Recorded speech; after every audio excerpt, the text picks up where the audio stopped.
راہ کلندرانہ نہ تخت و تاج میں ہے نہ لشکر و سپاہ میں ہے، جو بات مرد کلندر کی بارگاہ میں ہے۔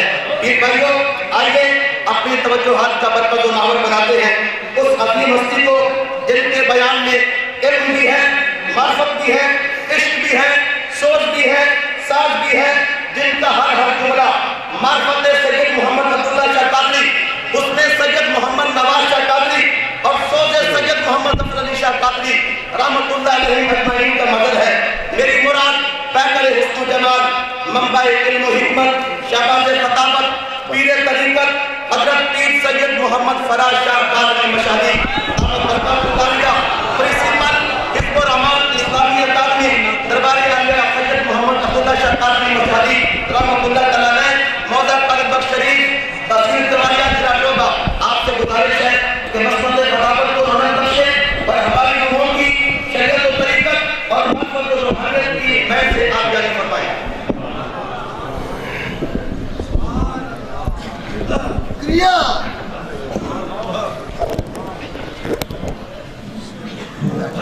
الحمدللہ الحمدللہ رب العالمین والعاقبۃ للمتقین والصلاة والسلام علی سید الانبیاء والمرسلین وعلی آلہ الطاہرین وعلی صحابہ المہتدین وعلی اولیاء الکاملین الراشدین، اما بعد فاعوذ باللہ من الشیطان الرجیم، بسم اللہ الرحمن الرحیم۔ ان اللہ اشتری من المؤمنین انفسہم واموالہم بان لہم الجنہ، صدق اللہ العظیم وصدق رسولہ النبی الکریم الامین، ونحن علی ذلک لمن الشاہدین والشاکرین والحمدللہ رب العالمین۔ ہدیہ سلام بحضور خیر الانام۔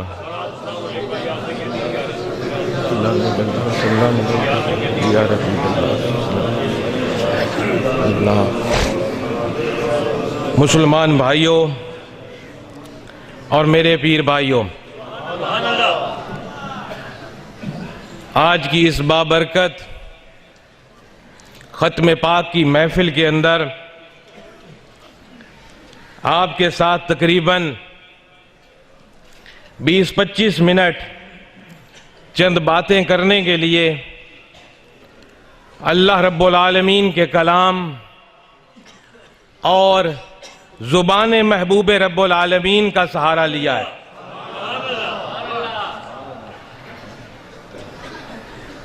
محترم مسلمانوں، بھائیوں، بزرگوں،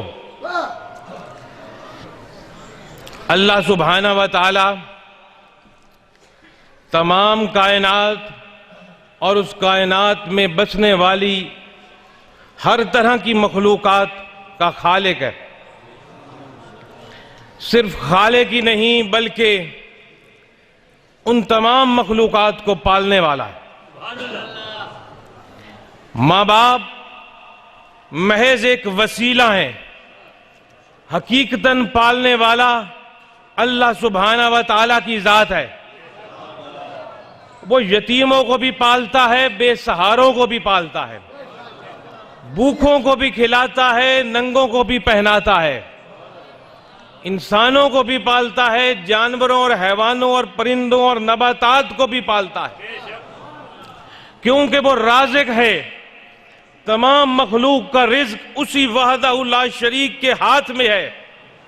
وہ اپنی تقسیم اپنی مرضی سے رزق کی کر رہا ہے، جس کو جتنا چاہے رزق دے، جس کو جتنی چاہے عزت دے، جس کو جتنی چاہے بھوک دے، جس کو جتنی چاہے مقام اور مرتبہ دے۔ وہ اپنی مرضی کا مالک ہے اور اس سے کوئی پوچھنے والا نہیں ہے۔ اس خالق کائنات کا کرم کہ اتنی بے شمار مخلوقات جو اس نے پیدا فرمائی، ان مخلوقات میں سے بعض تو ایسی ہیں جن کو ہماری یہ آنکھ دیکھ بھی نہیں سکتی، وہ اس قدر چھوٹی مخلوق ہے، جس کو خاص قسم کی خوردبین کے ساتھ دیکھا جا سکتا ہے، وہ بھی اسی کی مخلوق ہے۔ اور یہ تمام مخلوقات میرے دوستو ذہن میں بٹھا لو، اسی وحدہ لا شریک کی حمد و تسبیح میں مصروف ہے، اس کی تعریف و تعظیم میں مصروف ہیں، کیونکہ اس کی ذات پاک ہے اور تعریف کی ہوئی ذات ہے۔ اب اس ذات کا کرم ہے کہ اتنی مخلوقات میں سے اس نے ہمیں ایک اشرف المخلوق کی روپ میں پیدا کیا۔ آپ کو اور مجھے اس نے انسان کے روپ میں پیدا فرمایا، یہ اس کا کرم ہے۔ ہم کسی اور مخلوق کے روپ میں پیدا ہو جاتے، اس سے پوچھنے والا کوئی نہیں تھا، اس نے چنا اور ہم سب کو اس مخلوق میں پیدا فرمایا جس کو کہ اس نے اشرف المخلوق کہا، انسان کو کہا۔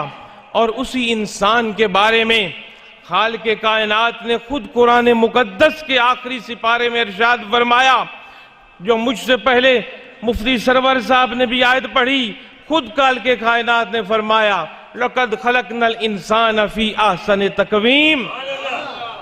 رب نے میرے دوستو ہم انسان کو بہت ہی مان کے ساتھ بنایا، اور مان کے ساتھ بنا کر اپنی نورانی مخلوق کو، جو کہ ہر وقت اس کے سامنے سجدہ ریز تھی اور سجدہ ریز ہے اور سجدہ ریز رہے گی، یعنی فرشتے، کوئی رکوع کی حالت میں فرشتے، کوئی سجود کی حالت میں فرشتے، کوئی قیام کی حالت میں فرشتے، الغرض ہر لمحہ ہر گھڑی 24 کے 24 گھنٹے رب کی یہ نورانی مخلوق جن کو ہم فرشتوں کی طور پر جانتے ہیں، رب کے سامنے سجدہ ریز ہے اور اس کی تسبیح اور تحریف اور تعریف بیان کر رہی ہے۔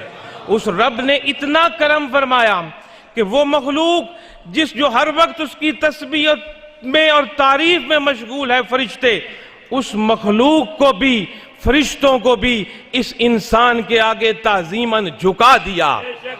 لَقَدْ خَلَقْنَا الْإِنسَانَ فِي أَحْسَنِ تَقْوِيمٍ بنا کر تمام فرشتوں کو حکم صادر کر دیا کہ اس کے آگے تعظیماً جھک جاؤ، کیونکہ اس کو میں نے بہت مان سے بنایا ہے اور یہ بہت ہی خوبصورت ہے۔